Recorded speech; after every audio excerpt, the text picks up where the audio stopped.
ஃப்ரீயா குடுக்கறது வந்து ஒரு லவ் தான். ம்.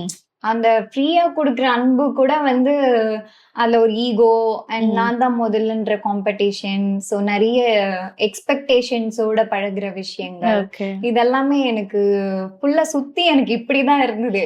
இப்ப எல்லாருக்குமே அது இருக்கிறது கண்டிப்பா. தான். பட் அந்த ஃபேஸ் பண்றதுக்கு உண்டான ஒரு மனப்பக்குவம் அப்படின்ற ம். ஏஜ் இருக்கணும்ல. ஸோ அது கண்டிப்பா. எனக்கு அந்த டைம்ல இல்ல.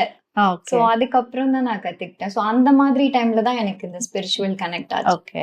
இப்போ நெறைய பேரு நம்ம வந்து இந்த பெரிய செலிபிரிட்டிலாம் வந்து பாத்தீங்க அப்படின்னா, யாரோ ஒருத்தர தன்னுடைய குருவா வந்து செலக்ட் பண்ணி வச்சுப்பாங்கல்ல. ஆமா. சோ அந்த மாதிரி உங்களுக்கு யாராவது ஒரு குரு இருக்காங்களா?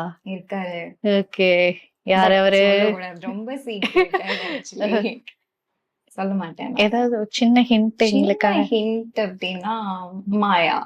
மாயான்னு தான் சொல்ல முடியும். ஓகே. பாபாஜி? நோ. ஏன் மாயான்னா பாபாஜி மட்டும் கிடையாது. ஓகே. இல்ல எங்களுக்கு மாயா அப்படின்னா டக்குன்னு அவர்தான் ஞாபகம் வராரு.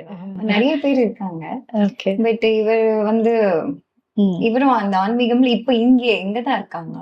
ஓகே. அது ஃபியூச்சர்ல சொல்றேன். ஓகே. ஏதோ ஒரு இன்னும் அது பெர்மிஷன் வரல.